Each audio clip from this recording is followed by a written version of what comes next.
Assalamualaikum warahmatullahi wabarakatuh. Alhamdulillahirabbil alamin. Al-qaili fi muhkami kitabihil mubin. Falawla nafara min kulli firqatin minhum ta'ifah liyatafaqahu fid din. Wassalatu wassalamu ala nabiyyina Muhammadin ar-rasulil amin qailil ghurril mayamin al-qaili man yuridillahu bihi khairan yufaqihu fid din wa ala alihi at-tahirin wa ashabihi alladhi amilu ala nashri hadha ad-din bil hujjati wad dalilil wadihi al-mubin. Amma ba'd. Segala puji bagi Allah Subhanahu wa taala atas segala nikmat dari Allah Subhanahu wa taala. Kembali di pagi yang cerah ini kita bisa kembali berkumpul melanjutkan kembali pembelajaran kita mengenai kaidah-kaidah dasar bahasa Arab, dan kita masih membahas tentang pembahasan sharaf, yaitu pembahasan dalam bidang bahasa Arab yang membahas tentang bentuk-bentuk kata, atau secara singkatnya sharaf itu adalah ilmu tentang kosakata bahasa Arab. Maka senantiasa kita mohon kepada Allah Subhanahu wa taala as-sahlu, kemudahan, was-sabat, dan juga keistiqomahan daiman, senantiasa, ila yaumiddin, sampai hari kiamat, wa ila liqa'ina, dan sampai perjumpaan kita, ilallahi rabbil alamin, kepada Allah, yaitu Rabb semesta alam.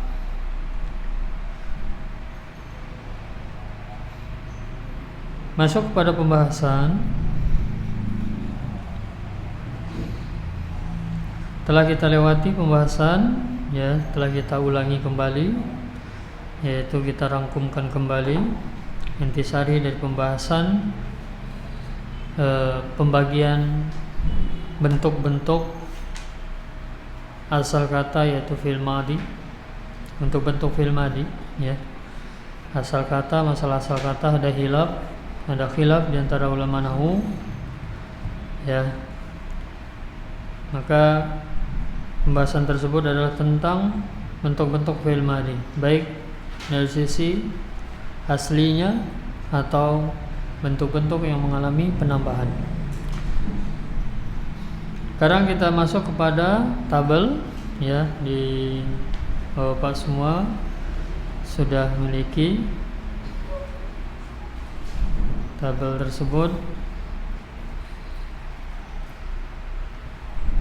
Jadi inilah gambaran bentuk tasrif. Secara umum dulu, tasrif itu terbagi dua, at-tasriful istilahi dan at-tasriful lughawi. Ini dihapus gimana, Pak? Enggak apa-apa ya dihapus ya. Insyaallah sudah di tabel itu sudah ada.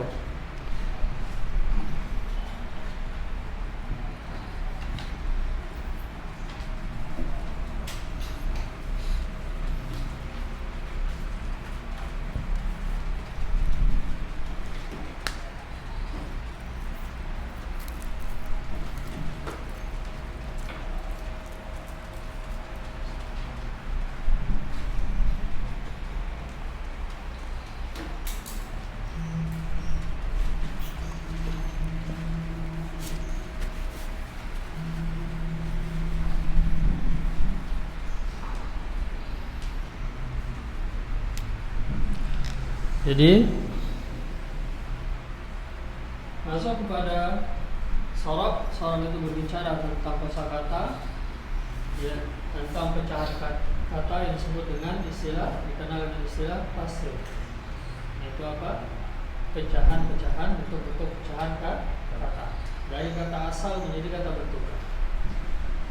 Ini sama dengan bahasa kita. Bahasa kita juga punya kata asal, kata dasar yang sering kita pahami, dan nanti ada kata pecahan, kata bentukan.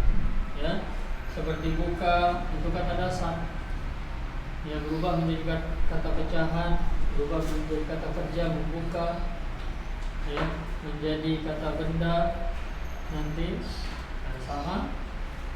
Jadi tasrif adalah berbicara tentang itu. Sekarang at-tasrif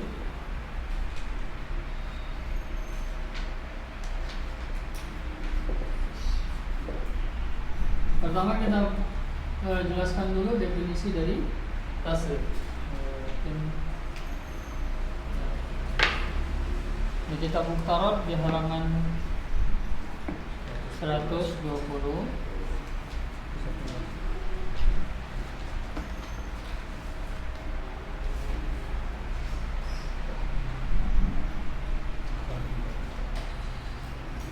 ini sudah ya.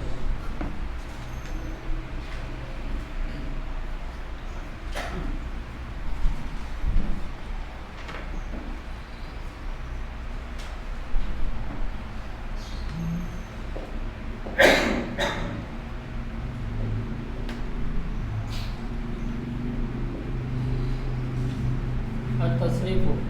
Tasrif kelihatan? Kelihatan.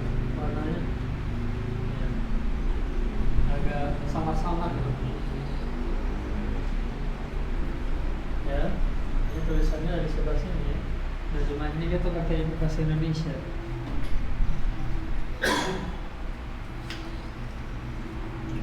Kita tulis Indonesia dulu ya, kita dimahami.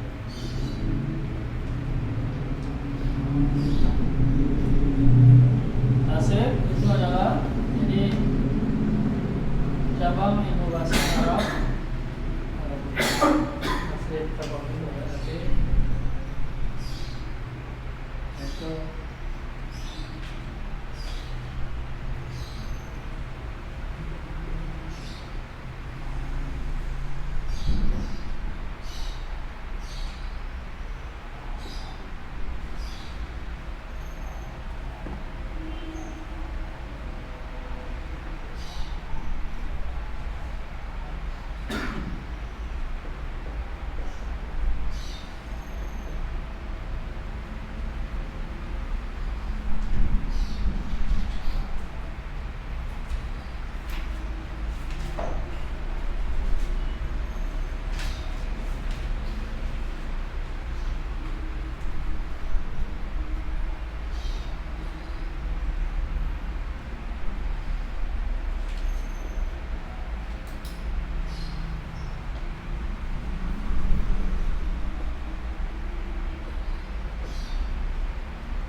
ya, dalam terjemahan itu mirip-mirip saja.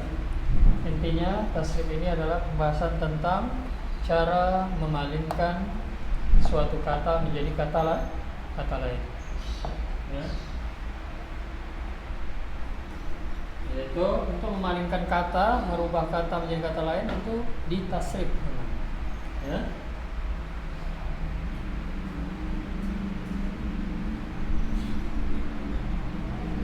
Contoh sebagaimana yang dituliskan penulis, ya, Bapak bisa lihat.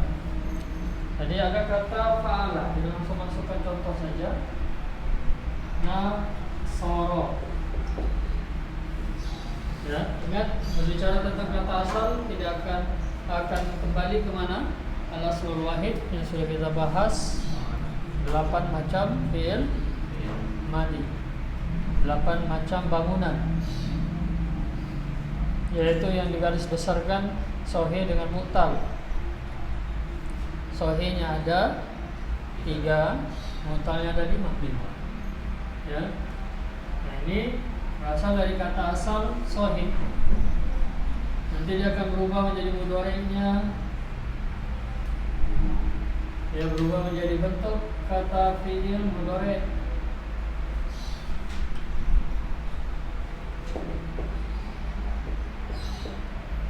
Yansuru berubah menjadi isim.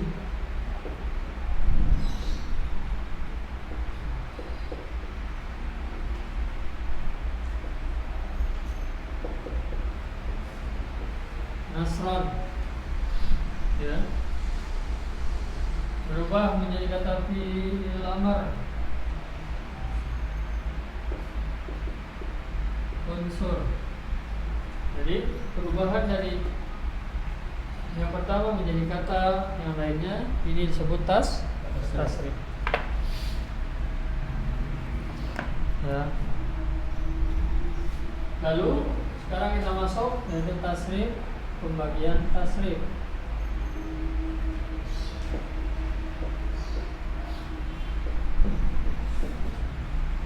Terbagi menjadi dua. At-tasrifu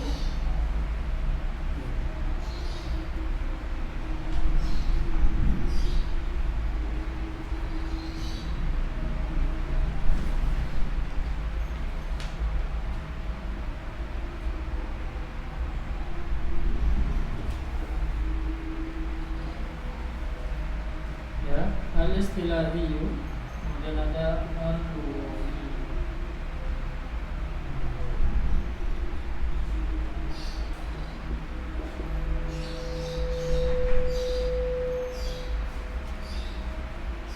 Jadi tasrif ada dua.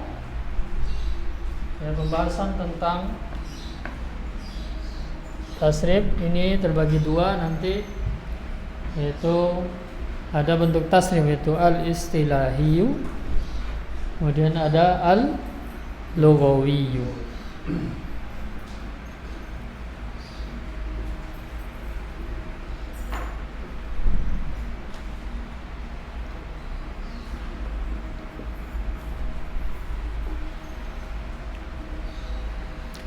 Kalau kita melihat penerjemahan dari yang ditulis oleh muallif, perbedaan antara tasrif istilahi dan tasrif lughawi, maka beliau menyebutkan hafizahullah, tasrif istilahi itu adalah tasrif secara mendatar. Sedangkan at-tasriful lughawi itu tasrif secara menurun. Itu definisi yang dibuat oleh muallif. Tapi saya kurang setuju karena apa? Ya karena masih belum jelas apa maksud tasrif mendatar, apa maksud tasrif menurun. Kan gitu kan? Ya, bisa saja yang istilah ini dibuat mendatar nanti. Yang lughawi juga bisa kebalikannya, bisa dibuat menurun atau mendatar, bebas kalau masalah itu. Ya. Jadi mungkin agak saya berikan definisi untuk membedakannya. Jadi kalau tasrif istilahi, ya namanya istilah. Tasrif berdasarkan istilah, perubahannya. Jadi tasrif istilah adalah tasrif yaitu perubahan bentuk kata berdasarkan istilah tetap ya, tapi dari kata asal.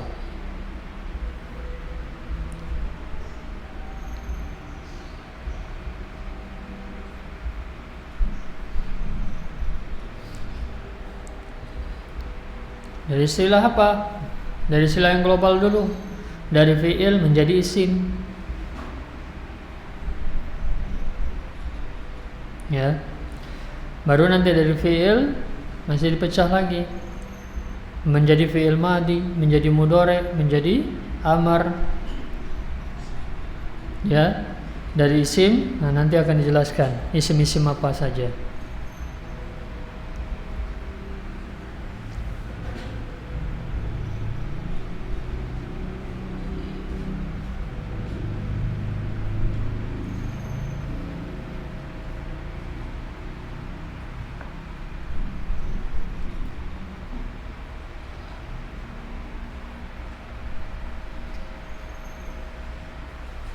Adapun tasrif lughawi,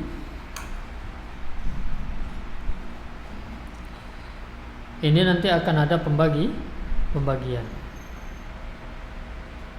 Ya, maksudnya yang ditasrif secara lugawi ini apakah isim atau fi'il.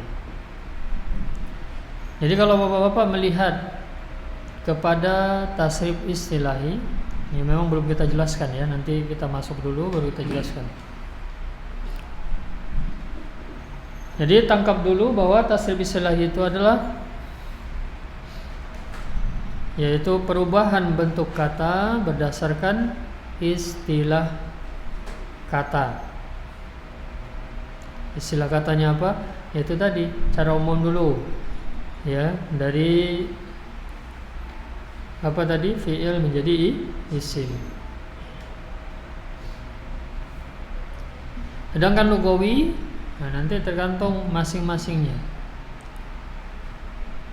Jadi tasrif lugawi ini adalah tasrif dari masing-masing istilah tadi itu yang sudah terpecah. Tasrif lugawi ada baiknya mungkin Bapak tulis saja dulu. Tasrif itu terbagi dua, al-istilahi dan al-lugawi. Untuk lebih memahamkan, kadang dengan definisi agak sulit difahamkan. Mending kita langsung masuk kepada tabel. Nanti di sana baru akan kita berikan gambarannya langsung. Kadang menjelaskan sesuatu itu lebih enak langsung dengan contoh. Kadang dengan definisi itu sulit dipahami gitu. Ya. Jadi ada bentuk-bentuk ilmu itu lebih mudah dipahami dengan contohnya gitu. Sudah Bapak perhatikan tabel. Jadi di sana kalau lihat judul paling atas ya. Di judul-judul paling atasnya paling pinggir itu ada aqsamul fi'li, pembagian fi'il. Inilah yang sudah kita pelajari kemarin, yaitu mazid, mujarrad.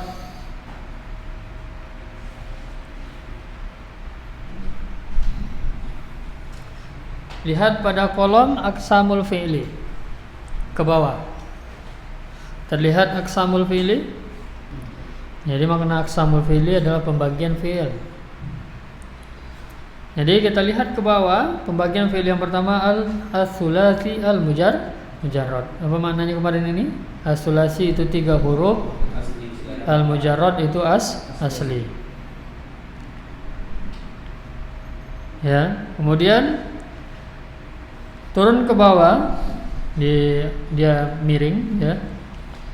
As-tsulasi al-mazid. 3 huruf. Ya, 3 huruf yang ditambahkan.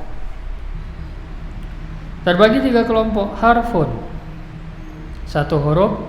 Di sebelahnya lagi kelihatan ya. Yang penting paham dulu tabelnya gitu. Kemudian di bawahnya harfani, mazid 2 huruf. Kemudian salah satu huruf, mazid 3 huruf.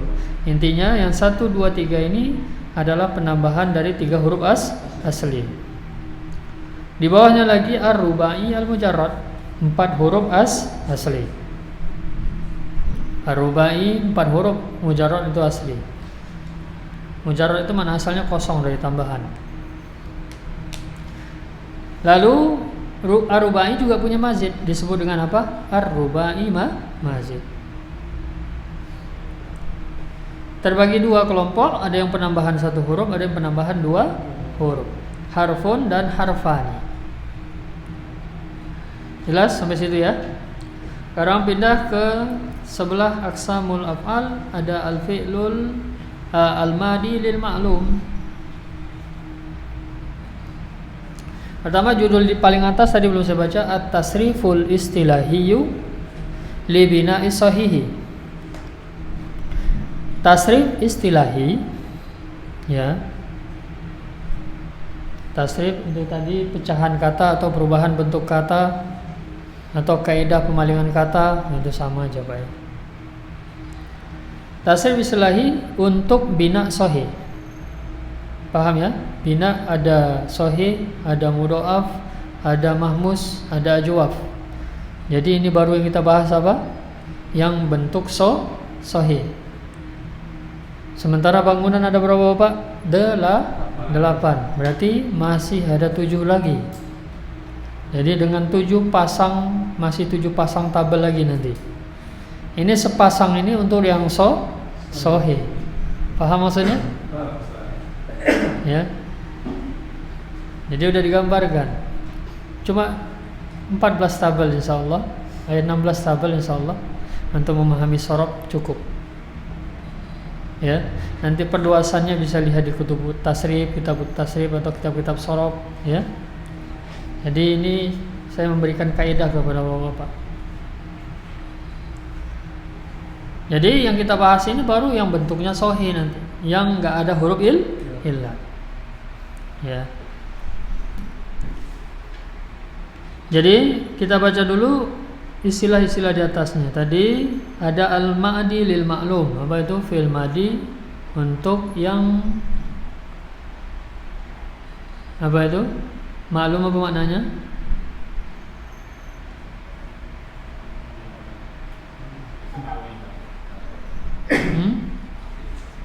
Aktif. Apa itu maksud aktif? Pelakunya?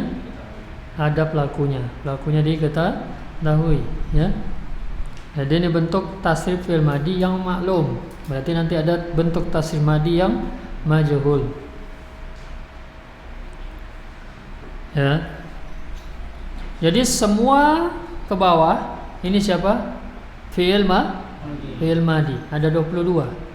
Sesuai yang sudah kita pelajari.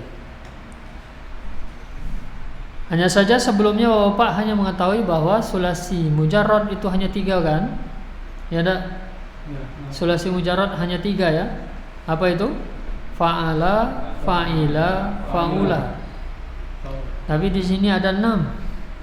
Kenapa ada 6? Karena pada masing-masingnya ada yang mudhari'nya lebih dari 1. Contohnya fa'ala. Fa'ala di sini punya 3 macam mudhari'.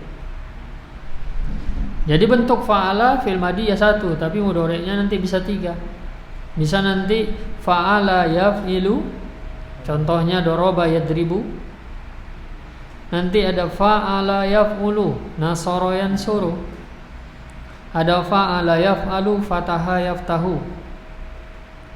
Jadi nanti ini udah tetap, nggak boleh kita pindahkan. Jangan nanti kita masukkan fataha itu ke bab fa'ala yaf'ilu, salah. Bukan fataha yaftihu dia, tapi apa? Fataha yaftahu. Paham masalah ini ya? Jadi ini masing-masingnya nanti punya contoh masing-masing. Itulah yang harus kita kuasai, contoh masing-masing. Tapi itu nanti setelah kita mempelajari, sembari kita mempelajari tasrif. Kemudian fa'ila ada 2, fa'ila yaf'alu. Kemudian paling bawah fa'ila fa'ila yaf'ilu. Kemudian selingi di tengahnya fa'ula yaf'ulu. Jadi fa'ula cuma 1. Makanya jadi apa? Makanya jadi 6. Tapi intinya tetap saja madi itu 3. Apakah imma fa'ala, fa'ila atau fa'ula? Ya, tapi mudhari'nya nanti kita harus tahu. Kita harus menghafalkan kosakata fi'il madi itu bersama pasangannya mudhari'nya juga. Karena antara madi sama mudhari' di dalam bahasa Arab ini enggak ada kaidah. Kita mutlak harus hafalkan. Menolong, apa bahasa Arabnya? Nasoro. Dia masuk apa? Nasoro, yansuru. Mutlak kita harus dihafal. Enggak ada kaidah untuk itu. Itu masuk ke dalam sama'i. Ya mutlak. Bentuk-bentuk yang harus dihafal langsung. Jadi itulah sebabnya kenapa menjadi 6. Menjadi 22. Jadi total semua.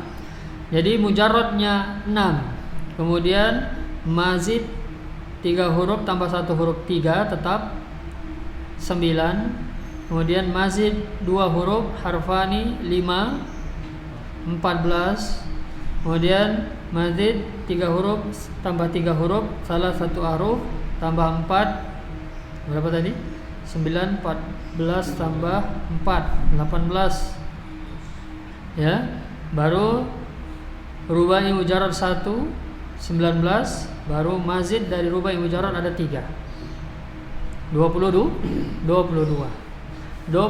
macam bentuk fi'il madhi. Jadi kalau ada nanti, kalau bapak-bapak menemui bentuknya keluar, maksudnya tidak sama dengan dari 22 ini, maka dia bukan madhi. Jadi kalau kita ingin mengatakan sebuah kata fi'il madhi, harus masuk ke dalam salah satu bentuk 22 ini. Ngerti ya? Jadi tidak akan ada bentuk ke-23 atau bentuk ke-24. Cukup ini saja. Ini sudah cukup banyak insyaallah. Ya. Jadi jangan ditambah lagi, Pak ya. Cukup 22. Ya. Cukup 22 saja. Gitu. Dan ini sudah tetap, maksudnya jumlahnya sudah tetap. Kita tinggal menghafal saja. Jadi sesuatu yang berbatas jumlah itu tentunya lebih mudah untuk diingat, dikuasai dengan sesuatu yang tidak jelas batasannya. Ya. Inilah salah satu kenapa dikatakan ilmu bahasa Arab itu mudah, karena jelas, kaidahnya jelas. Kemudian ya sebagaimana madhi ada 22, mudhari juga 22.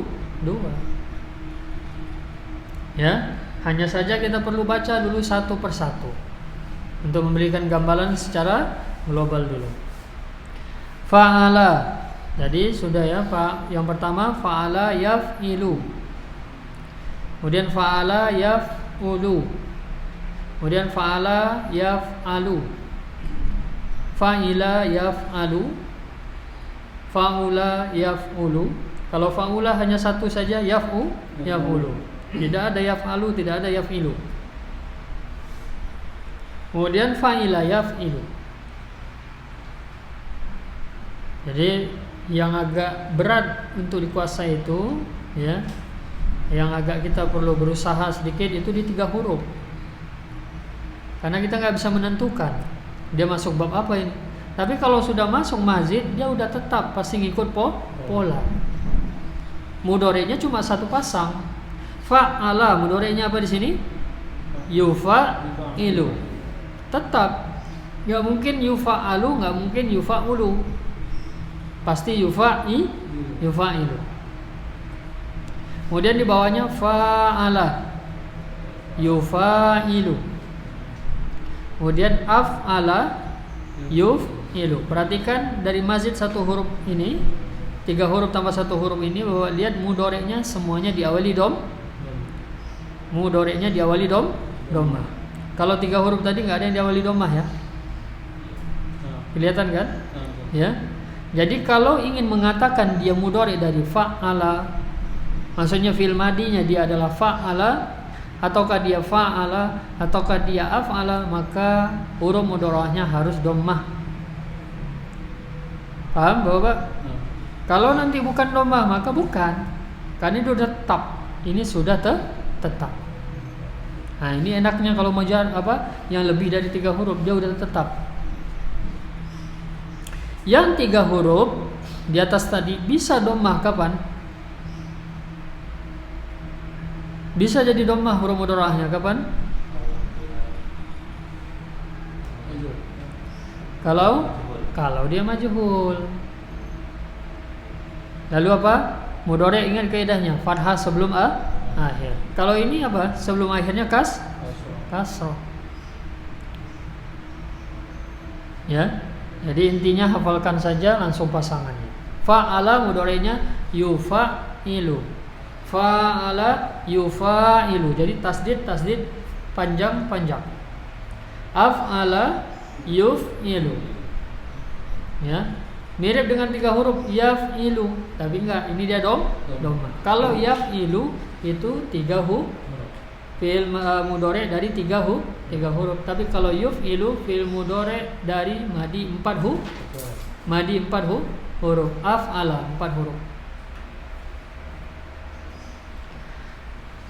Selanjutnya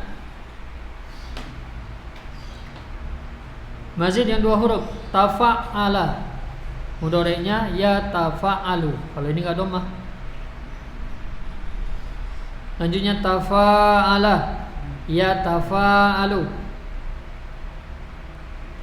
ifta'ala yafta'ilu. Perhatikan, yang perlu kita perhatikan juga, selain huruf mudharaahnya harokatnya apa, juga harokat ain fi'il. Karena yang tidak boleh berubah dalam tasrif adalah siapa?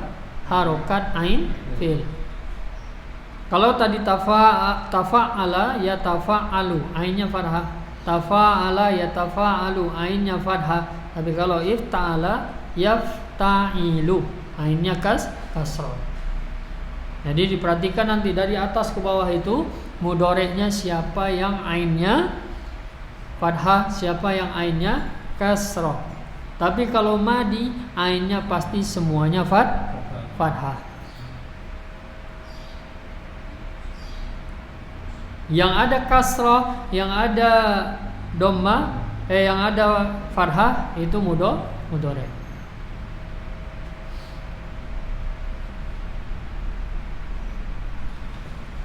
Sudah, nanti saya akan berikan gambaran, kita lihat dulu sampai ke bawah. Tadi ifta'ala yafta'ilu. Jadi kalau ada stabilo ainnya, biar kelihatan gitu kan, ainnya. Kalau bisa dibedakan, yang fathah warna stabilonya ini, yang kasrah warna itu bagian untuk memudah kita mengingat gitu Pak, maksudnya. Karena kalau tulisan hitam semua itu kan nggak terperhatikan gitu ya. Tapi kalau ada yang berubah warna sedikit, ini kenapa berubah warna? Pasti ada perhatian, ya. Jadi in fa'ala selanjutnya, yanfa'ilu mirip, yafta'ilu mirip, harokatnya mirip, cara bacanya mirip, tapi huruf penambahannya beda. Kemudian if'alla yaf'allu. Perhatikan, yaf'allu, if'alla itu aslinya apa? If'alala. If'alla, ingat ini kan 5 huruf ya. 5 huruf. Jadi dia sebenarnya sama dengan ifta'ala. Baca asalnya itu sama, infa'ala.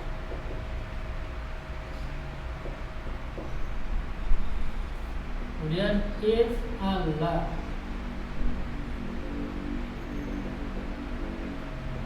If'ala ini asalnya adalah if'alala.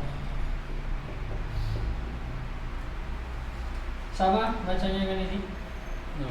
Sama ya? Harokatnya sama. Jadi sorok ini berbicara tentang untuk mengetahui harokatnya apa. Ifta'ala, infa'ala, if'ala. Tapi karena 2 huruf sama di tasdid. Jadi apa? Yaf, if'ala. Mudhari'nya yaf'alu.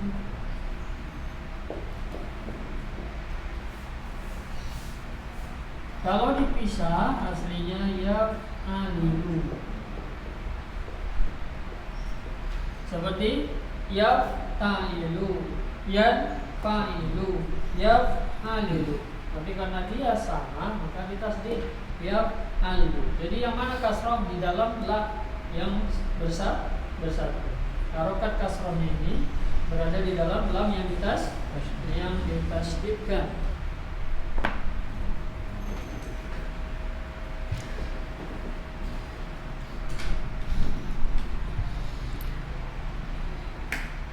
Kemudian mazid 3 huruf dari asli 3 huruf.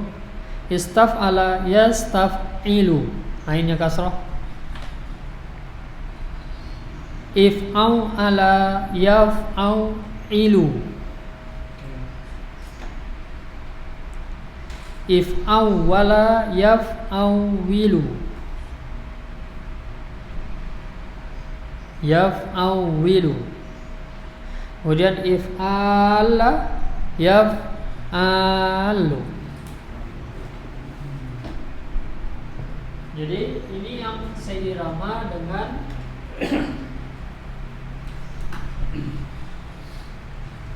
istaf'ala, itu 6 huruf.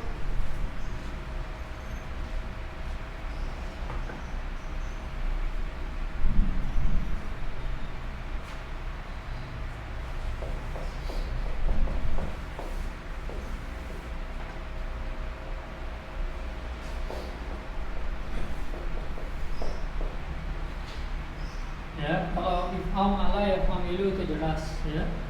If awala yang awilu itu jelas. Sekarang if ala.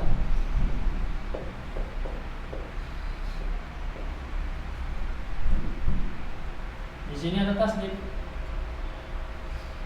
Jadi kalau ini 6 huruf, jadi secara asalnya pasti mengikuti istafala kaidahnya.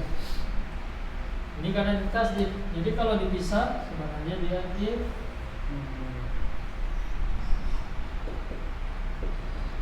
if ala. If ala.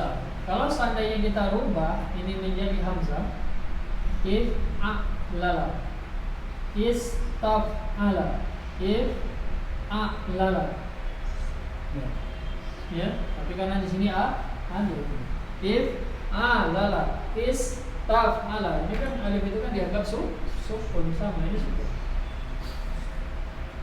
Ya, itu asli. Yastafilu. Ya yaf'alu.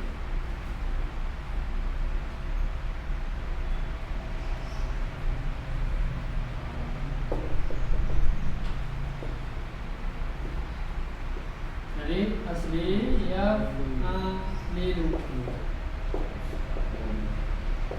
Yastaf'il yaf'alilu.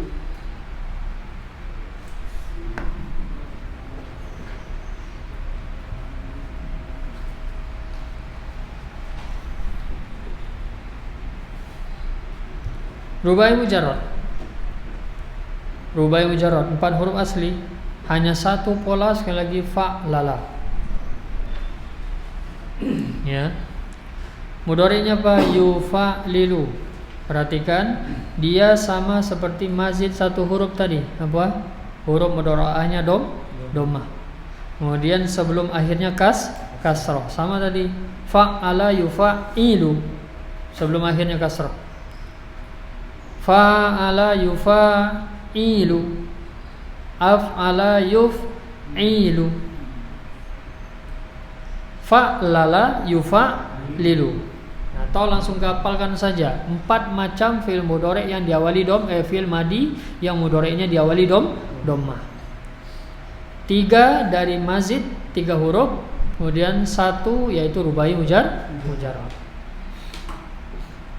Jadi maksudnya apa? Kalau Bapak menjumpai mudhari' di depannya dhammah dan dia bukan majhul. Kalau majhul pasti semuanya dhammah itu. Semua mudhari' pasti diawali dhammah kalau majhul. Tapi kondisinya maklum dan dia apa? Berharokat dhammah ya-nya, huruf mudhari'ahnya. Maka pasti salah satu dari 4 ini. Pasti dia madinya salah satu dari 4 ini. Imma dia fa'ala, imma dia fa'ala, atau af'ala, atau fa'lala. Mafhum sampai sini? Paham? Sekarang mazid rubai mazid 1 huruf tadi mujarradnya fa'lala, ditambahkan 1 huruf ta menjadi tafa'lala. Ya tafa'lalu. Jadi kalau kita perhatikan pada sulasi mazid yang asli 3 huruf dijadikan mazid, itu ada juga yang mengalami penambahan ta, yaitu siapa? Tafa'ala dan tafa'ala. Jadi kalau bentuknya tafa'ala atau tafa'ala ini aslinya 3 huruf. Tapi kalau tafa'lala ini aslinya 4 huruf. Terus perhatikan sampai terlihat perbedaan-perbedaannya. Ya. Tafa'lala ya tafa'lalu. Selanjutnya if'an lala. Jadi total sekali lagi saya katakan madi hanya bisa mencapai jumlah 6 huruf, baik sulasi maupun rubai. If'an lala, tambahan wasol sama nun. Mudhari'nya yaf'an lilu. Kalau kita perhatikan sama enggak bacanya sama ini? If'an lala yaf'an lilu. Sama kan? Jadi kaidahnya sama. hanya saja asal katanya yang beda. Kalau istaf'ala yastamilu berasal dari 3 huruf. Kalau if'anlala yaf'anlilu berasal dari 4 huruf. Kaidah tasrifnya sama. Nanti ya kalau kita, makanya kemarin kita mempelajari lugawi asal itu. Jadi kalau kita sudah menguasai yang 3 huruf, nanti masuk berapapun huruf kita udah bisa terapkan. Kataba, kataba, katabu. Istaf'ala, istaf'ala, istaf'alu. Kan itu? Katabat, katabata, katabna. Istaf'ala, istaf'alat, istaf'alata, istaf'alna. Katabta, katabtuma, katabtum. Istaf'alta, istaf'altuma, istaf'altum. Ini lugawinya nanti. Jadi ini kita sedang membahas istilahi, tapi nanti masing-masingnya punya lugawi. Masing-masingnya punya lugawi. Jadi makanya Bapak mutimkan yang 3 huruf ini cuma mengalami penambahan saja, tapi kaidahnya sama. Yastaf'ilu, anggap kita samakan dengan 3 huruf yaf'ilu. Contohnya siapa? Yahsibu, itu misalnya. Ya, atau yajlisu yang kita kenal. Jalasa yajlisu. Kan sebelum akhirnya kasroh kan? Yaf'ilu, yaf'ilani, yaf'iluna. Itu kan yajlisu, yajlisani, yajlisuni. Yastaf'ilu, yastaf'ilani, yastaf'iluna. Sama. Jadi kaidahnya sama. Kaidah tasrif lugawinya nanti sama. Hanya saja ya itu tadi, tetap butuh latihan dulu pengenalan ya.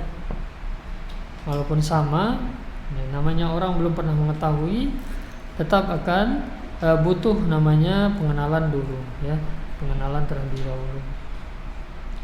Jadi sama, sekali lagi if'anlala yaf'anlilu, istaf'ala yastafilu. Bentuk intinya sama. Intinya dia adalah 6 huruf. Ya. Kemudian if'alala yaf'alilu. If'alala yaf'alilu.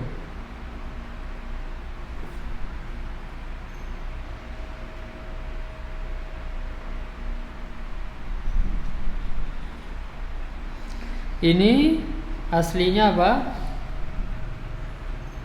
If'alala yaf'alilu, istaf'ala yastaf'ilu.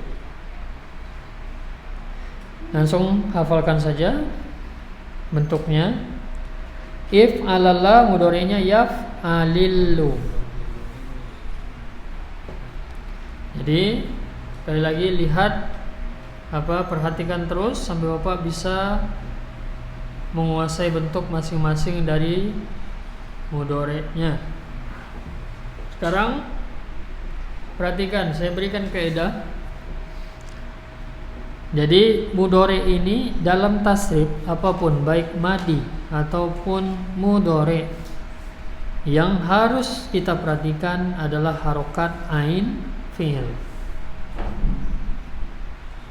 Yang tidak boleh sangat berubah ya dalam ditasrif, ketika dipecah adalah harokat ain, tidak boleh berganti. Bukan maksudnya dari maklum ke majhul, itu lain, itu pembahasannya kaidah, itu lain ya.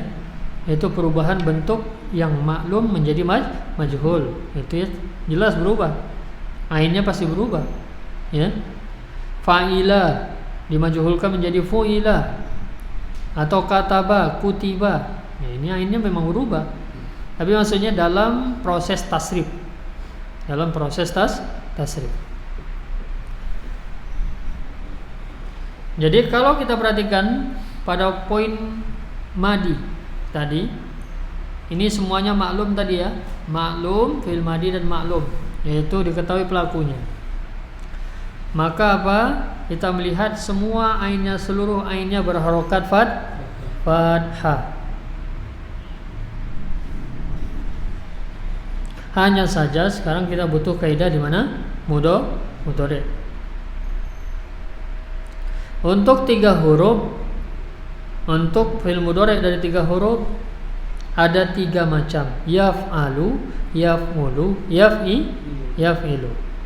Ain dhammah, fathah, kasrah. Pasti nggak akan keluar dari itu. Yaf'ulu ataukah yaf'alu ataukah yaf'ilu. Hanya saja yang perlu kita hafalkan tadi, yang mana dia pasangannya nanti. Masing-masingnya punya pasangan. Kalau kita lihat kepada yang mujarrad, tadi sudah kita rangkumkan, fa'ala punya 3 mudhari'. Lengkap ya. Ada yaf'ulu, yaf'alu, yaf'ilu. Sedangkan fa'ila cuma 2. Yang tidak ada apa? Yang tidak ada yaf'ulu. Hanya ada apa? Fa'ila yaf'alu atau fa'ila yaf'ilu. Berarti tidak ada yaf'ulu. Berarti kalau kita jumpa fi'il mudhari' yaf'ulu, fi'il madinya tidak mungkin fi'il madinya fa'ila. Itu. Contoh misalnya yansuru, kita nggak akan mungkin bilang fi'il madinya apa? Nasira. Kan gitu kan? Nah ini yang perlu dipahami. Jadi kalau jumpa, begitu juga kalau jumpa madinya syariba misalnya, tidak mungkin yashrubu. Pilihannya yashrubu atau yasribu. Nah ini yang dibilang kaidah secara umum dulu. Kita dapat gambaran secara umum untuk meminimalisir dari kesalahan gitu. Ya, walaupun secara asal madi mudhari itu lihat komus ya. Tetap kita harus lihat mu'jam atau komus. Tapi paling tidak kalau kita melihat bentuknya kita punya gambaran, itulah fungsi dari sorof. Jadi itu. Kemudian fa'ula mudhari'nya cuma 1. Yaf'ulu. Jadi tidak mungkin apa? Kalau jumpa fa'ula kita baca yaf'alu, kita baca yaf'ilu. Pasti apa? Yaf'ulu. Tapi kalau kita jumpa mudhari' yaf'ulu, nah, fi'il madinya punya berarti ada 2 pilihan. Imma fa'ala, imma fa'ula. Ngerti, Bapak? Ya, ini dia 3 huruf. Sekarang tadi masih 1 huruf, yaitu masih 3 huruf tambah 1 huruf. Fa'ala dan af'ala. Ingat, mereka adalah fi'il madi yang mudhari'nya diawali dhammah. Tapi bukan majhul, karena apa? Sebelum akhirnya ainnya berharokat kasrah. Yuf'ilu, yuf'ilu. Karena kalau majhul itu apa? Fathah sebelum mudhari' itu kaidah majhulnya apa? Dhammah awal, fathah sebelum akhir. Maka dia bukan majhul. Memang asal mudhari'nya itu dia diawali dhammah. Sudah? Sekarang pindah ke mazid 2 huruf. Mudhari' mazid 2 huruf. Mazid 2 huruf ada 5 yang dihafalkan. Mazid 3 huruf tambah 1 huruf 3, 3 huruf tambah 2 huruf 5, 3 huruf tambah 3 huruf 4. Mazid 2 huruf dari 3 huruf asli ada 5. Kita bagi 2. Dari 5 ini kita bagi 2, yaitu mudhari' fi'il madi yang diawali ta, tambahannya ta, dan mudhari' yang fi'il madi yang diawali hamzah wasal. Ada dari mazid 2 huruf ini terbagi 2, yang diawali ta dan diawali hamzah wasal. Pembagiannya dari situ. Yang diawali ta yaitu tafa'ala atau tafa'ala, maka perhatikan mudhari'nya, ainnya berharokat apa? Ainnya berharokat apa? Fathah. Huruf mudhara'ah berharokat apa? Fathah. Kalau tadi dhammah. Tapi kalau yang wasal, perhatikan ainnya berharokat apa? kasrah. Tapi if'ala yaf'alu kok nggak kasrah? Ini yang saya bilang tadi. Jadi yang kasrah itu bukan di sininya. Karena yang kasrah itu sebelum akhir. Sebelum akhirnya mana? Ini yang di dalam tasdid yang sebelum akhir, yaitu apa? Ini dia. Lam yang satu lagi. Ini yang sebelum akhir. Ifta'ala yafta'i. Kalau ini memang ainnya yang sebelum akhir. Infa'ala yanfa'i. Tapi if'ala kok yaf'alu kan gitu. Karena aslinya apa tadi? Yaf'alilu. Yang kasrohnya mana? Ini. Ya, kalau dia terpisah, nanti ada masanya terpisah dia. Dalam tasrif itu nanti dia bisa terpisah. Makanya kita harus ketahui asalnya.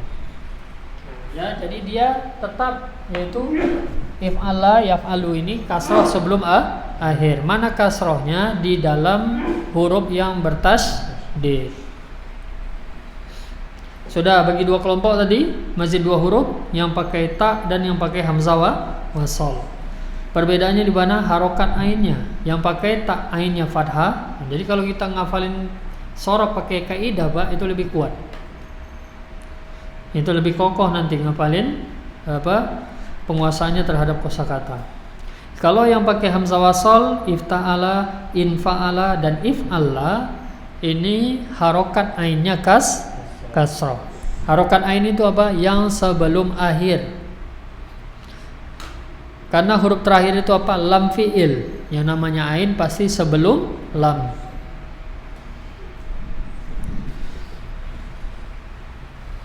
Mazid 3 huruf dari 3 huruf asli. Ada 4. Istaf'ala yastaf'ilu. Perhatikan ainnya. Kasrah. If'au ala yaf'au'ilu. Kasrah. If'au ala yaf'au'ilu. Kasrah sebelum akhir. Ya, memang huruf ainnya yang waw tasdid ini penambahannya. Tapi posisi dalam tasrif yang namanya harokat yang menjadi pertimbangan itulah adalah sebelum lam. Terlepas nanti dia tambahan atau asli.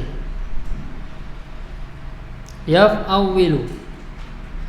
Kemudian if'ala yaf'alu. Sekali lagi aslinya yaf'alilu. Yastaf'ilu. Jadi kalau terpisah nanti itu muncul. Kasroh itu akan muncul.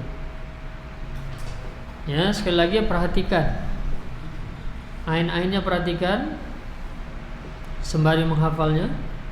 Kemudian fa'lala, mudhari'nya yufa'lilu. Yaitu mudhari'nya diawali dhammah, kemudian sebelum akhir kasroh. Sama seperti yang mazid 3 huruf tambah 1 huruf.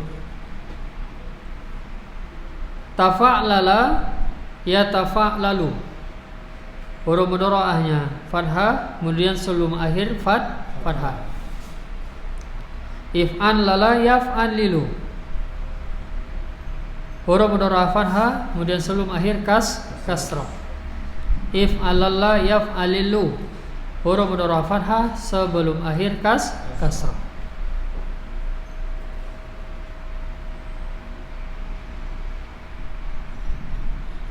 Jadi sekali lagi poinnya sebenarnya Bapak, yang agak sedikit kita fokus itu di 3 huruf. Ya, kalau sudah jumpa pola-pola bentuk dari 4 huruf, 5 huruf ini biasanya tergambar langsung. Dia gak akan keluar dari pola. Tapi masalahnya 3 huruf. Jumpa misalnya Kotofa ini yaktifu kah dia? Yaktofu kah dia? Yaktu? Itu. Makanya saya pun sampai sekarang menghafal yang 3 huruf ini kadang masih salah-salah mudhari'nya. Masih salah dari harokat ainnya maksudnya. Apakah yaktofu dia ini yaktifu. Tapi kesalahan itu enggak berat. Itu bukan kesalahan yang fatal, ya. Tapi kalau yang mazid ini kita salah, ini kelewatan. Karena dia sudah tetap. Ya, jangan pernah baca tafa'ala ya tafa'ilu. Nah, itu ngawur namanya. Atau tafa'ala ya tafa'ulu. Karena polanya tafa'ala ya tafa'alu. Sudah tetap seperti itu. Ya. Tapi kalau 3 huruf, nah itu tadi, ya. Tapi kosakata yang umum hari-hari jalasa ya jelisu, itu mudah ngafalnya memang. Tapi kalau yang jarang-jarang dipakai gitu ya, bukan kosakata harian. Kosakata harian duduk, makan, tidur, mandi, masak, ya, bekerja, belajar, ini kosakata harian. Biasanya sering kita dengar. Kalau kita melihat tulisan Arab, baik Al-Qur'an, itu banyak kosakata harian gitu kan. Ya. Masalahnya kosakata yang jarang dipakai sehari-hari, ya itulah. Maka kita harus merujuk komus nanti. Sudah, itu mudhari. Ya, secara mana sudah jelas ya. Madi apa? Kata kerja yang menunjukkan waktu telah berlalu, waktu lampau, telah terjadi. Sekarang saya berikan kaedah, karena ini belajar sorob itu belajar makna, belajar bentuk kata dan belajar arti. Itu sorob. Jadi sorob itu ada ilmu untuk kita tahu bentuk kata dan tahu artinya. Oh, ini bentuk ini apa? Fi'il madi, kan gitu kan? Bentuk ini bentuk apa? Fi'il mudhari. Ini bentuk ini fi'il amar gitu. Ya, itu tujuan belajar sorob. Dan tahu apa? Kalau sudah tahu madi, berarti tahu artinya. Madi itu apa? Kata kerja yang telah dilakukan, kan gitu.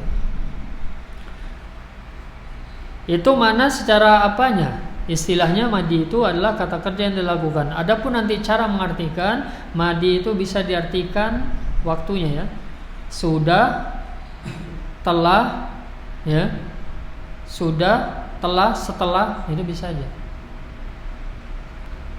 Jadi dahaba, misalnya akala, sudah makan, telah makan. Ya, perbuatan yang telah dilakukan.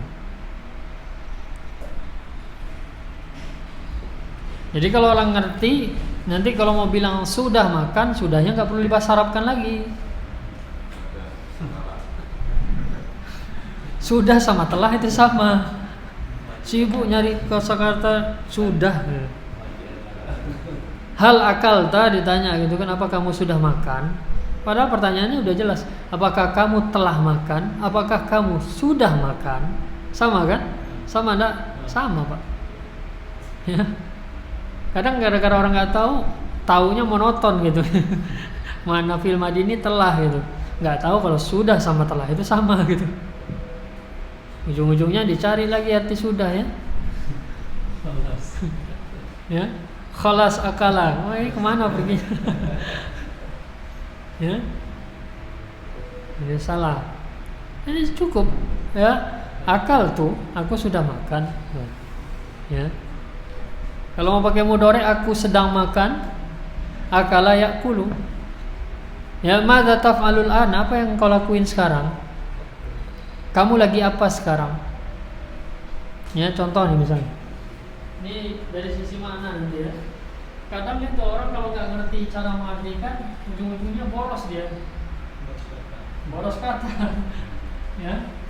Akibat nggak tahu gitu makna apa sinonim makna. Contoh misalnya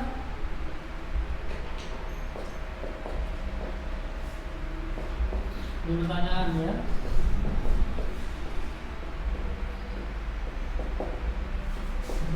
Mada taf'alul an?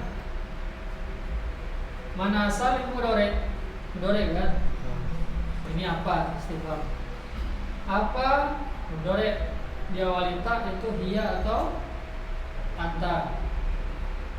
Jadi apa yang sedang kamu lakukan sekarang? Sedang kamu lakukan sekarang. Sedang bisa diartikan apa lagi? Sedang itu bisa bermakna akan. Ya, sedang bermakna akan beda. Sedang sama akan beda. Sekarang. Bisa juga sekarang juga. Sedang, sekarang, lagi, ya kan? Saat ini. Jadi nggak perlu diartikan lagi gitu. Karena dia sudah bermakna sedang itu lagi. Saya lagi makan, saya sedang makan.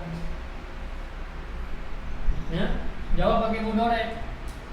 Apa yang lagi kamu lakukan sekarang? Apa yang sedang kamu lakukan sekarang? Ya, akulu. Mudhari akala yakulu. Akulu.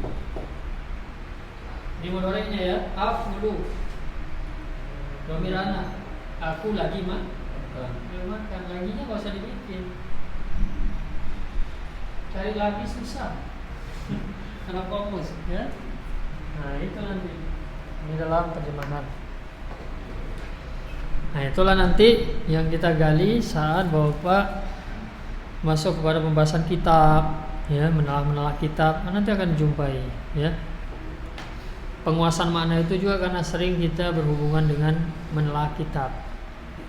Jadi belajar bahasa Arab ini bukan cuma berhenti pada belajar muyassar, Pak. Ini ya. Ini yang perlu saya ingatkan.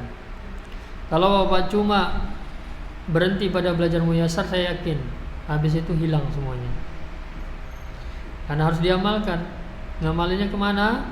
Cara yang paling gampang. Yang namanya bahasa itu kan nggak secara asalnya dulu. Yang namanya bahasa itu kan hubungannya kepada berbicara kan, ya, secara asal. Namanya orang belajar bahasa untuk bisa berbicara. Kenapa kamu belajar bahasa Cina? Untuk bisa bicara dengan bahasa Cina kan gitu. Kenapa belajar bahasa Jepang, bahasa Inggris? Untuk bisa bicara dengan bahasa itu. Kenapa belajar bahasa Arab? Untuk bisa bicara dengan bahasa Arab. Ya. Tapi pertama, lahan untuk kita mempraktekkan bahasa ini nggak maksimal. Saya katakan nggak maksimal. Ya karena kita hidup di Indonesia. Kecuali Bapak belajar bahasa Arab, terbang ke Arab. Bisa Bapak hari-hari ngomong bahasa Arab. Tapi nggak perlu juga capek-capek. Masalahnya pedagang Arab udah bisa bahasa Indonesia.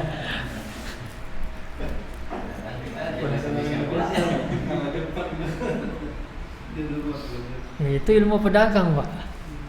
Ya, tapi lingkungannya di sana kan bahasa Arab. Ya, jadi paling tidak kita hari-hari mendengar bahasa Arab, gitu kan? Ya. Tapi di Indonesia gimana kita mempraktekkan belajar bahasa Arab? Makanya sebagian berpendapat enggak menganjurkan belajar bahasa Arab dari sisi itu pengaplikasiannya. Apalagi kalau orang itu belajar bahasa Arab cuma habis itu vakum.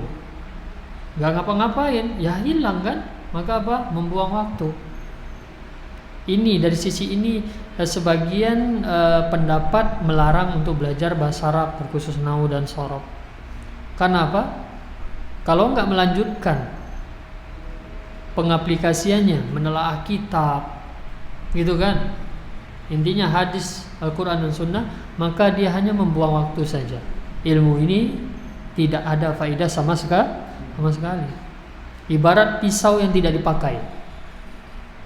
Lama-lama dia tumpul dan rusak. Dan kita nggak dapat apa-apa. Maka ini terkadang yang perlu dipahamkan kepada orang yang belajar bahasa Arab, Pak. Banyak yang nggak ngerti.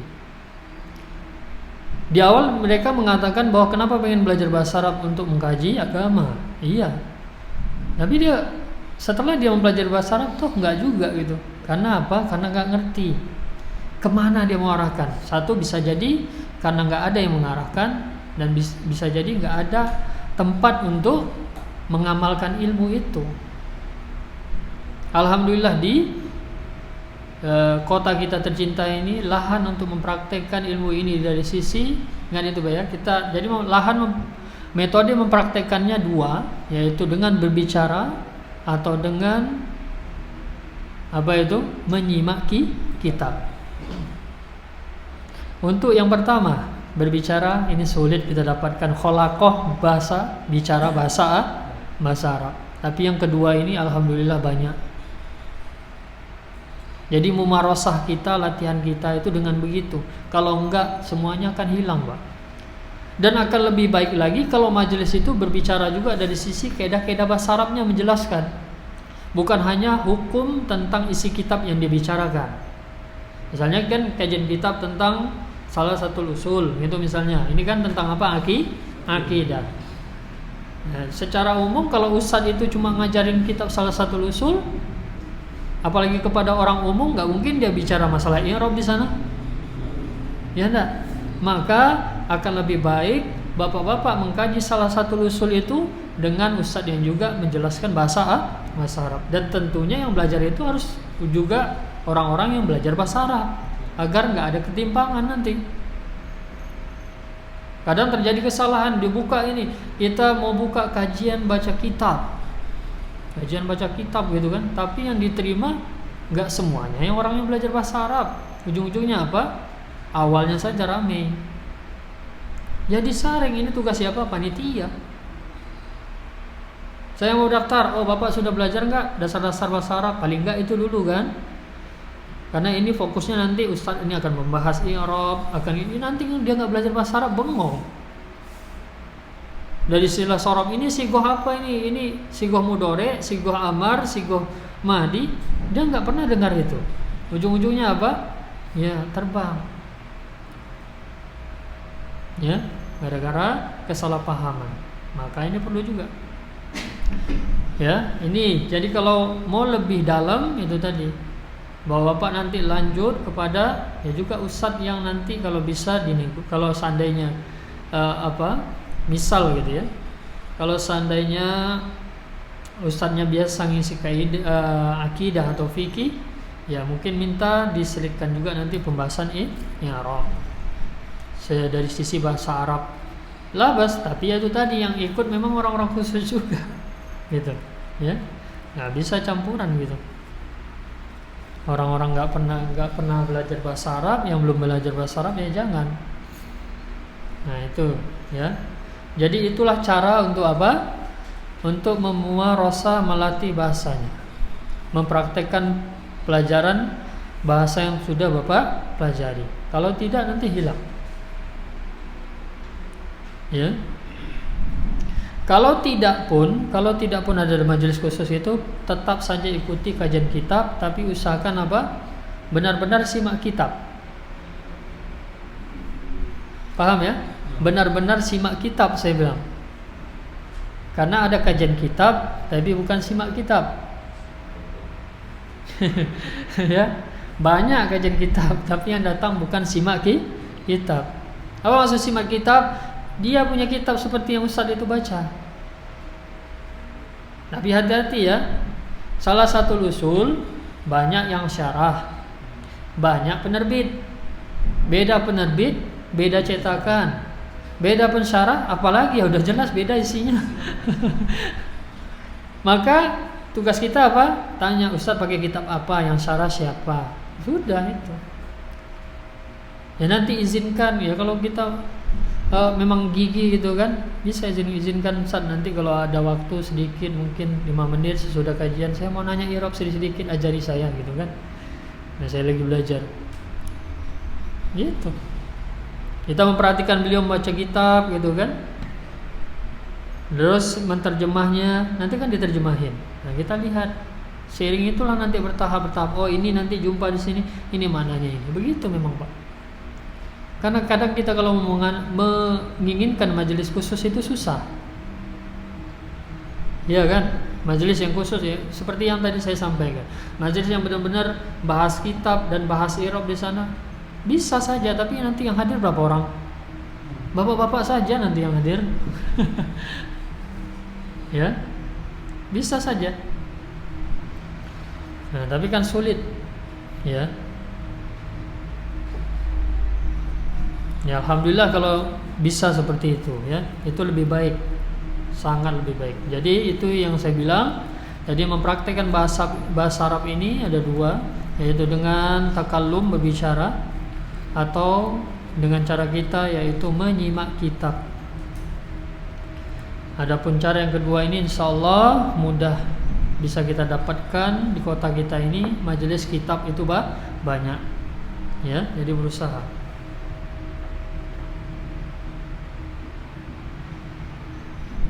Selanjutnya tadi mudhari ya kita Pak ya. Masih. Sudah, itu sedikit gambaran mudhari. Nanti sembari dihafal ya. Sembari berjalannya waktu, insyaallah dengan praktek-praktek akan lebih dipahami insyaallah.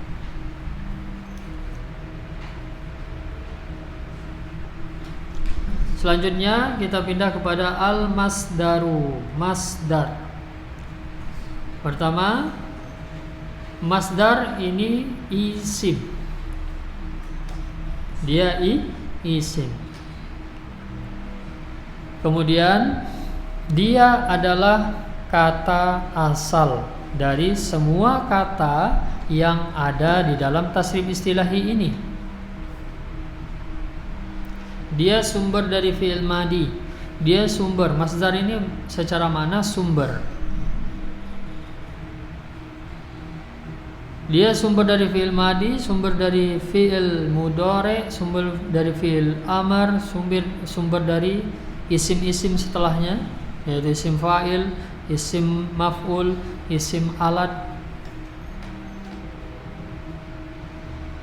Memang ada perbedaan khilaf, yaitu mengenai siapakah yang menjadi kata asal. Apakah masdar atau fi'il madi. Dan mazhab yang ma'ruf tentang nahwu itu dua, yaitu dari kota Basra dan dari kota Kufah, dengan ulamanya masing-masing. Basrah itu dikenal ulamanya yang dikenal dengan Sibawai, sedangkan Kufah yaitu ulama yang dikenal dengan ceritanya. Mungkin bapak-bapak sering mendengar cerita ini, yaitu seorang ulama yang menyaksikan seekor semut membawa beban yang dia berjatuh atau jatuh berulang-ulang. Ada yang dengar kisah ini? Pernah dengar? Ada seorang ulama, dia belajar bahasa Arab. Orang Arab, ini orang Arab nih. Asli Arab gitu loh, ya. Belajar bahasa Arab. Udah tahunan gak paham-paham. Tahunan, Pak. Ya. Apalagi kita yang bukan asalnya Arab, kita ajam. Ya. Tahunan belajar bahasa Arab, tidak paham-paham, putus asa beliau rahimahullah. Lalu duduklah beliau di sebuah pohon, di bawah sebuah pohon. Tatkala duduk, ya sambil merenungi itu, memikirkan masalahnya itu kan. Dia melihat seekor semut itu tadi yang melintas dan membawa beban yang besar. Semut itu kan biasa, Pak ya. Dia pasti bawa beban itu mungkin 10 kali lipat dari besar dia. Itu semut. Tapi semut ini tetap berusaha membawa kan? Karena dia tahu dia butuh. Ya, kita sudah tahu ilmu kita butuhkan. Tapi kita kurang sabar untuk membawa ilmu ini. Ya. Lalu tatkala semut itu mendapati jalan yang agak meninggi, ketika dia naik pertama jatuh. Beban yang dia bawa jatuh. Ya keberatan, jalannya sudah enggak datar gitu kan. Menanjak ini, Pak. Jatuh. Tapi apa? Semut itu balik lagi turun mengambil barang benda yang dia bawa tadi. Naik lagi dan jatuh lagi. Berulang dan berulang. Dan itu disaksikan sejak awal oleh seorang ulama ini. Dia melihat perjuangan semut itu dalam apa? Kalau kita kan ya namanya manusia gitu, Pak ya. Kalau manusia apa? Gak bisa jalan ini, susah cari jalan lain kan gitu. Itu beda semut. Semut itu istiqomah pada jalannya, Pak. Ya enggak? Kalau Bapak ngelihat semut itu beriringan, dia pasti jalan itu ngikuti jalan dia. Gak tahu apakah mereka itu meninggalkan jejak untuk ditandai. Sepertinya jalurnya itu aja kan. Kalau sepanjang semut itu kita lihat, walaupun putus, tapi semut yang lain tetap mengikuti itu nanti. Makanya wallahu ta'ala alam gitu ya. Makanya semut itu tatkala salah satu anggotanya mendapati, nanti yang lain bisa datang. Apakah karena semut yang pertama ini meninggalkan jejak? Wallahu ta'ala alam. Kan gitu kan? Misalnya semut yang pertama udah dapat bahan makanan, gula yang menumpuk misalnya gitu. Nanti yang lain datang itu, Pak. Sebentar saja sudah penuh. Jadi menyaksikan itu, akhirnya beliau sadar, termotivasi. Semut saja tidak menyerah, bagaimana saya kan gitu. Ya. Maka akhirnya beliau tetap bersabar, belajar dan berusaha sampai jadilah ulama. Ujung-ujungnya jadi ulama bahasa dan terkenal, yaitu Al-Kisai. Beliau ulama nahwu dari Kufah. Basrah dan Kufah ini sama-sama terletak di Irak. Ya, Bapak. Jadi sumber nahwu itu bermula dari Irak, bukan bermula dari Arab. Kenapa? Karena peletakan dasar ilmu nahwu ini, dibuatnya pertama kali peletakan dasar-dasar ilmu nahwu ini adalah pada zaman Khalifah Ali bin Abi Thalib. Kenapa? Atas perintah beliau. Tapi yang menulis bukan, adalah maksudnya anggota atau asisten beliau yang disebut yang diperintahkan, yaitu Abul Aswad Ad-Duwali. Beliaulah yang menuliskannya atas perintah siapa? Ali.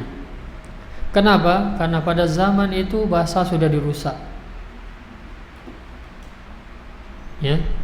Mulai terjadi perusakan bahasa Arab.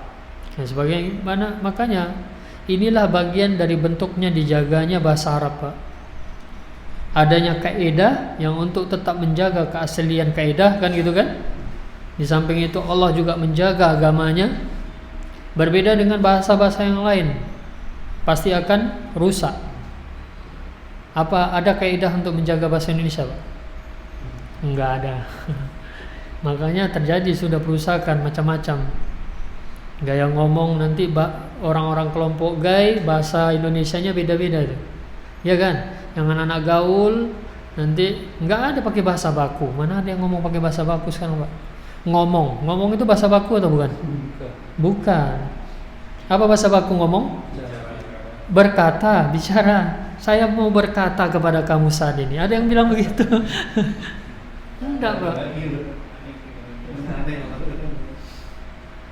Nanti sebentar ke tempat saya mau ngomong sama kamu. Kan gitu kan? Itu makanya sebagian ahli bahasa mengatakan bahasa yang akan kekal itu adalah bahasa Arab. Semua bahasa akan berubah dari asalnya. Ya, keaslian bahasa itu hilang. Maka ini, Pak ya. Maka tugas kita adalah mengambil peran di dalam menjaga, yaitu apa? Keotentikan bahasa Arab ini, yaitu apa? Dengan mempelajari bahasa Arab kita mengambil peran, yaitu menjaga agama ini. Berarti kita menjaga bahasa berarti menjaga agama. Maka tumbuhkan niat yang besar agar kita mendapatkan pahala yang besar. Jadi niat itu perannya penting. Jadi ini dari sisi ini. Jadi perbedaan khilaf. Jadi ulama Basrah mengatakan kata asal adalah masdar, sedangkan ulama Kufah mengatakan kata asal adalah fi'il madhi dengan hujahnya masing-masing.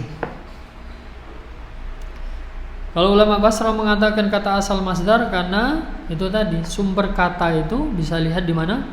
Masdar nanti. Ya. Contoh misalnya, bisa beri gambaran dulu. Saum.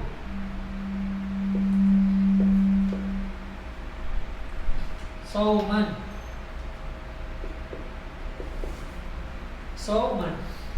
Saum.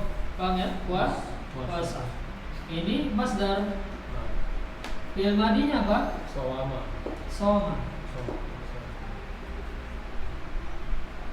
Tapi yang ma'ruf sama orang apa? Saum, puasa itu. Puasa itu bermakna dalam bahasa Arab apa? Saum. Ini kata kerja. Fi'il madhi. Jadi kalau kita lihat yang asli mana? Saum, masdar. Soma, kenapa tidak sawama? Karena dalam kaidah bahasa Arab kalau sudah masuk huruf illa begitu. Tidak mungkin waw itu bersama sebelumnya fathah. Yang namanya fathah sesudahnya alif. Kalau kasrah sesudahnya, Iya. ya. Nah, itulah yang dibahas dalam tasrif. Adapun ulama Kufah mengatakan madi itu asal, karena kalau kita lihat mengembalikan kata di kamus mencari asal makna kata pasti kembali kepada mana? Terlepas dari itu, khilaf yang terjadi, kita belajar aja bentuk kata, sudah selesai. Ya Pak ya, nggak usah pusingin khilaf ya, ya, capek nggak selesai nanti, ya, ya. Terlepas dari perbedaan, ya, mana yang kita rojihkan itu terserah bapak-bapak.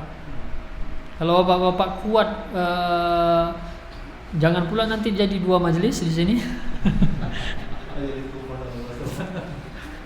Ada ulama Kufah dan ada ulama Basrah, ya. Nah, itu yang bahaya perbedaan pendapat.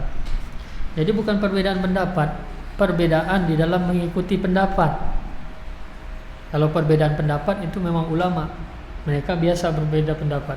Tapi yang masalahnya sekarang ini perbedaan mengikuti pendapat. Orang-orang yang nggak berpendapat tapi berselisih gara-gara mengikuti pendapat, ini masalah dan terjadi di zaman ini, Pak. Pertama, itu sumber utamanya gara-gara al-jahlu, kurang ilmu, pasti. Ya. Khilaf itu sejak dulu terjadi, sejak zaman para sahabat sudah ada khilaf dan itu biasa terjadi. Tapi kalau orang itu tidak punya dasar ilmu untuk menyikapi itu, maka akan terjadilah perpecahan gara-gara itu, ya. Maka itulah tugas kita belajar, Pak. Jadi ya memang kalau kita mengembalikan kata ke kamus, ya kita pasti cari asal madinya, 3 huruf aslinya, ya. Contoh kalau kita jumpa soman, mau tahu arti soman, ya kita cari di kamus di soma memang, bukan sowama tapi soma, ya. Nah, baru kita ketahui, oh ini soma, bangunan ajwaf, huruf ilah di tengah. Jadi kata asal itu nggak lepas dari yang 8 itu. Inilah sedang kita bahas. Dan kita baru bermula dari yang sahih. Insyaallah taala cukup sampai di sini dulu, Bapak. Insyaallah kita lanjutkan kembali masdar, ya. Jadi ini bab penjelasan dulu masing-masingnya, nanti baru kita akan masuk bab menghafalnya, ya, sedikit demi sedikit.